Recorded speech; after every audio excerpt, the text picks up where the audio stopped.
Sir this is Shakir Abbasi from Capital TV وی.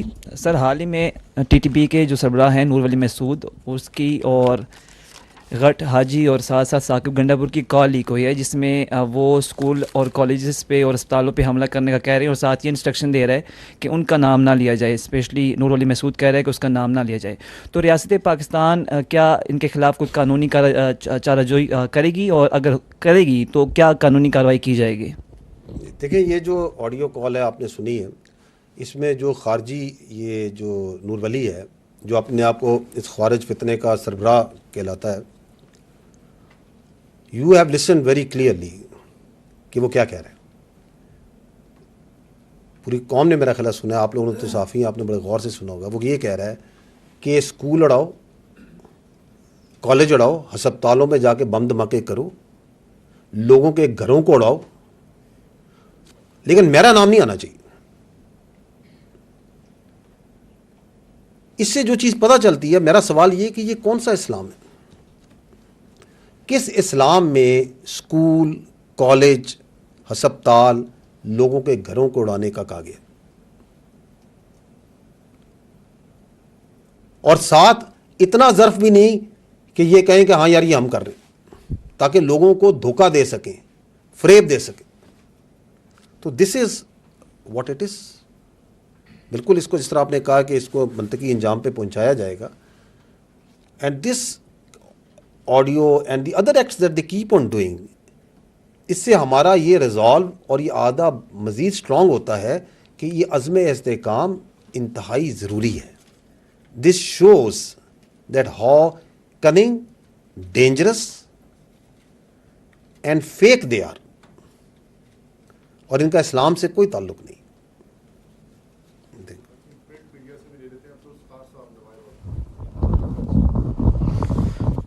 عبدالستار جی نوائے وقت سے میرا یہ سوال ہے کہ پاکستان میں جو دھرنوں کی تاریخ ہے نا، وہ سیاست کے ساتھ وہ بڑی اس کی ایک لمبی تاریخ ہے. حال ہی میں ایک جماعت فیض آباد آ کے دھرنا دیتی ہے، ٹی ایل پی مذہبی سیاسی جماعت ہے. اس نے ماضی میں بھی ایک دھرنا دیا تھا، اور جب بھی وہ دھرنا دیتی ہے یا کوئی بھی دھرنا ہوتا ہے نا، تو اس کا اسٹیبلشمنٹ کے ساتھ لنک جوڑا جاتا ہے کہ جی وہ بلاتے ہیں اور وہی ان کو واپس بھیج دیتے ہیں. ابھی بھی جو دھرنا آیا ہے وہ چند دن ایک دم اچانک وہ آئے ہیں اور ایک دم وہ چلے گئے. تو اور نام یہ لیا جا رہا ہے کہ جی اسٹیبلشمنٹ نے ان کو بلوایا تھا اور اپنی ضرورت کے لیے یا سہولت کے لیے. اس کے بارے میں آپ ذرا وضاحت کر دیں. دیکھیے، پوائنٹ یہ ہے کہ پہلے without I come to your the exact question that you have said, I think the issue is at the core of the issue is the فلسطین. یہ بڑا ایک حساس اور بڑا اہم ایشو ہے. ہمیں پہلے تو یہ کلیئر ہونا چاہیے کہ یہ جو فلسطین کا مسئلہ ہے، اس کے اوپر حکومت پاکستان کا اور افواج پاکستان کا بڑا کلیئر غیر مبہم موقف ہے. وہ یہ ہے کہ دس از جینوسائڈ، ان ایکسیپٹیبل. اور اس کے اوپر اگر آپ دیکھیں تو وزیر اعظم پاکستان کی، وزارت خارجہ کی، آرمی چیف کی، جن عمائدین سے جہاں ملاقاتیں ہوتی ہیں، اس کے بعد جو بیانیے آتے ہیں، جو اعلامیے آتے ہیں، ان کی جو پریس بریفنگز ہیں، اس میں بارہا اس بات کو بڑا کلیئرلی بتایا جاتا ہے. اور آپ نے یہ بھی دیکھا ہوگا کہ فارمیشن کمانڈر کانفرنس اور کور کمانڈر کانفرنس کے اعلامیوں میں بڑا کلیئرلی ان باتوں کو بیان کیا جاتا ہے کہ دس از ٹوٹلی ان ایکسیپٹیبل. اور اس پہ ہمارا سٹانس بڑا واضح ہے. پاکستان کے جو سفیر ہیں، مندوب ہیں، منیر اکرم صاحب، انہوں نے بھی یونائٹڈ نیشنز میں عوام کے، پاکستانی عوام کے جذبات کی ترجمانی کی، پاکستان کی حکومت کی جذبات کی ترجمانی کی، اور پوری دنیا نے سراہا کہ انہوں نے کتنے واشگاف الفاظ میں جو ڈپلیسٹی ہے اس کی ویسٹ کی، اس کو کس طرح کھول کے بیان کیا on this issue of Palestine and Gaza. اور پاکستان تو ان ممالک سے جو شروع سے جو ان سے ہے، روز اول سے جب سے مسئلہ ہے، اس میں جو ایڈ ہے اس میں بڑھ چڑھ کے حصہ لے رہے ہیں. 1100 میرا خیال ہے ٹن سے زیادہ، 1118 ٹن ہم ایڈ بھجوا چکی ہے حکومت پاکستان غازہ میں. اور آرمی چیف کی ملاقات ان سے بھی ہوئی، امبیسڈر سے بھی ہوئی، UN سیکرٹری جنرل سے جب ہوئی، اور امام کعبہ سے بھی ہوئی، اور جن سے بھی ملتے ہیں تو فلسطین کے مسئلے پہ ہمیشہ very clear and openly stance وہ بات کرتے ہیں. دی ایشو از، جو آپ یہ بات کر رہے ہیں کہ یہ دھرنا ہوا، اور یہ چونکہ حساس نوعیت کا ایک معاملہ ہے فلسطین کا عوام کے لیے، تو حکومت اور ادارے جو ان سے ہیں وہ ان کے ساتھ اس حساسیت اور جذباتیت کو سامنے رکھتے ہوئے کسی طریقے سے اس کو ریزالو کرنے کی کوشش کر رہے تھے تاکہ وہ بغیر تشدد کے کسی طریقے سے بات چیت کے ذریعے مسئلہ حل ہو جائے. And in the meanwhile جو فیک نیوز اور پروپیگنڈا شروع ہو گیا کہ یہ جس طرح ابھی آپ نے اشارہ کیا کہ یہ ادارے نے خود لا کے اس کو بٹھایا, پتہ نہیں کس مقصد کے لیے بٹھایا.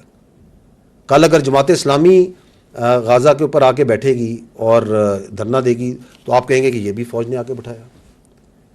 کوئی اور پروٹیسٹ پاکستان میں ہو تو یہ بھی فوج کروا رہی ہے. اس کی وجہ یہ ہے کہ انفارچونیٹلی جو فیک نیوز اور پروپیگنڈا ہے وہ اتنا عام ہو گیا ہے اور اس کی کوئی اکاؤنٹیبلٹی نہیں ہے. آپ کچھ جس کا دو جلد چاہتا ہے وہ کہہ دیتا ہے for is very narrow vested interest.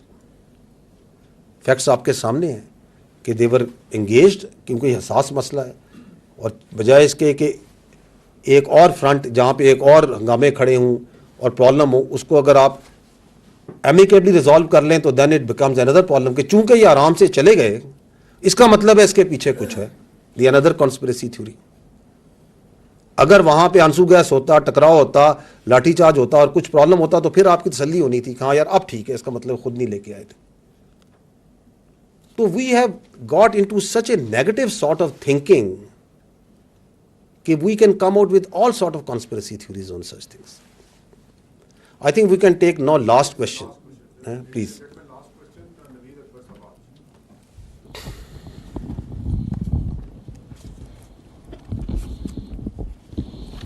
Sir Naveed Akbar Aaj news سے.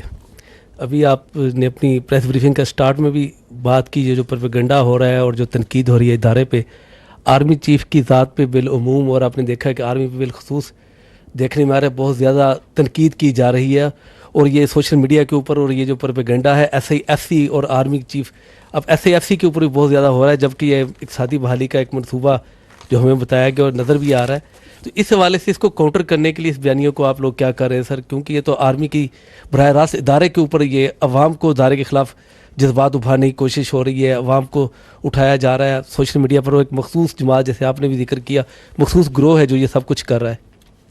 دیکھیں یہ جو سوشل میڈیا پہ فوج کے خلاف اور فوج کی قیادت کے خلاف جو بات چیت ہو رہی ہے, اس کو دو چیزوں سے ہمیں سمجھنا پڑے گا. پہلی بات ہے یہ کیا ہو رہا ہے اور کیوں ہو رہا ہے, so that then we can only understand the question that you have made. دیکھیں یہ جو ہو رہا ہے یہ ہے ڈیجیٹل دہشت گردی. It is nothing but digital terrorism. جس طرح ایک ٹیررسٹ ویپن ہتھیار پکڑتا ہے, بم پکڑتا ہے, اور اس کے ذریعے اپنی جو ول ہے وہ امپوز کرتا ہے سوسائٹی پہ اور اپنے ارد گرد, یہ ڈیجیٹل ٹیررسٹ موبائل کے ذریعے, کمپیوٹر کے ذریعے, جھوٹ کے ذریعے, پروپیگنڈے کے ذریعے, فیک نیوز کے ذریعے اضطراب پھیلا کے اپنی ول امپوز کرتا ہے. تو they are both doing the same thing. جو دہشت گرد ہے وہ آپ کو پتہ ہے کہ یہ دہشت گرد ہیں, یہ دہشت گرد ہیں, ان کے یہ نام ہے, یہ گروپ ہے, یہ ہے. ڈیجیٹل دہشت گرد کا تو کبھی کبھار پتہ ہی نہیں ہوتا کہ یہ ہے کون. وہ بے نامی اکاؤنٹ ہے, کہاں سے چل رہا ہے, کون سے ملک میں بیٹھا ہوا ہے, پاکستانی ہے یا نہیں ہے, مسلمان ہے یا نہیں ہے, کچھ نہیں پتہ. کیا اس کے تانے بانے مل رہے ہیں, فزیکلی کس جگہ لوکیٹڈ ہے. لیکن دونوں میں ایک بڑی مزدار الائنمنٹ ہے جو آپ کو نظر آ رہی ہے. وہ الائنمنٹ یہ ہے کہ دونوں کا ٹارگٹ جو سا ہے وہ فوج ہے.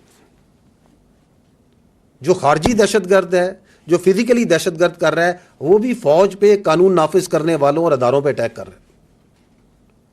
اور جو ڈیجیٹل دہشت گرد ہے وہ بھی فوج کے اوپر, فوج کی قیادت کے اوپر, فوج اور عوام کے درمیان کے رشتے کو کمزور کرنے کے لیے اس پہ اٹیک کر رہا ہے. اور اس کے لیے وہ سہارا لے رہا ہے جھوٹ کا, پروپیگنڈے کا, فیک نیوز کا. So they are doing the same thing. ایسے ہی ہے نا. اب ڈیجیٹل دہشت گرد کو کس طرح ڈیل کرنا ہے؟ فزیکل دہشت گرد کو تو آپ آئیڈینٹیفائی کرتے ہیں, آپ اس میں انٹیلیجنس بیسڈ آپریشنز کرتے ہیں, آپ جاتے ہیں, آپ اس کو نیوٹرلائز کرتے ہیں, اینڈ وی ڈو اٹ. جو ڈیجیٹل دہشت گرد ہے اس کو قانون نے روکنا ہے, اس کو مانیٹرنگ نے روکنا ہے, اس کو ریگولیشن نے روکنا ہے, اس کو سزاؤں نے روکنا ہے. کیونکہ یہ آپ دنیا میں یہ پہلے بھی ہو رہا ہے نا. تو آپ دیکھیں دنیا میں لوگ جو فیک نیوز ہے, پروپیگنڈا ہے, اس کو ایسے ہی روکتے ہیں. آپ ویسٹرن میڈیا کو فالو کریں, وہاں آئے دن ذرا سی ایک بیہودہ پوسٹ کے اوپر ایک فیک نیوز نکالے, بڑی سخت کڑی سزائیں دی جاتی ہیں. ہر روز آپ دیکھیں ایسے ہی ہوتا ہے, بڑی سخت مانیٹرنگ ہوتی ہے, بڑے اسٹرانگ چیکس اینڈ بیلنسز ہیں. آپ کے ملک میں آپ نے بھی خود کہا کہ کچھ عرصے سے کیا ایک تواتر سے فوج کی قیادت کے خلاف اور اداروں کی قیادت کے خلاف کیا بیہودہ سے بیہودہ بات چیت نہیں کی گئی, کیا کیا فیک نیوز نہیں پھیلائی گئی. وہ اس سے مل رہا ہے, اس نے سے یہ کہہ دیا, کل رات کو یہ ہوا تھا, ادھر یہ میٹنگ ہوئی تھی, پتہ نہیں کیا کچھ جھوٹ کہاں سے کیا پھیلایا جاتا ہے. آپ مجھے چلیں بتا دیں پچھلے اس سال میں اس فیک نیوز اور پروپیگنڈا کو پھیلانے پہ کتنے لوگوں کی جائیدادیں ضبط ہوئی, کتنے لوگوں کو جیل میں ڈالا گیا. اس کے بجائے اس کے کہ اس کے خلاف قانون اور عدالتیں اور ریگولیشن یہ آگے بڑھیں, ان کو مزید سپیس دی جاتی ہے. آزادی رائے کے نام پہ ان کو ہیرو بنایا جاتا ہے. یہ آپ کے سامنے ہے یا نہیں ہے؟ دس از واٹ از ہیپننگ.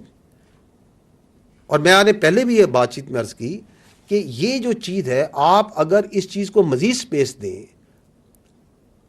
اور آپ اس کے آگے نہیں روکیں گے تو یہ اور بڑھے گی, اور آپ کو بڑھتی ہوئی نظر آ رہی ہے. کیونکہ بلی کو آپ جتنی جگہ دیں گے وہ مزید آپ پہ چڑھائی کرے گا.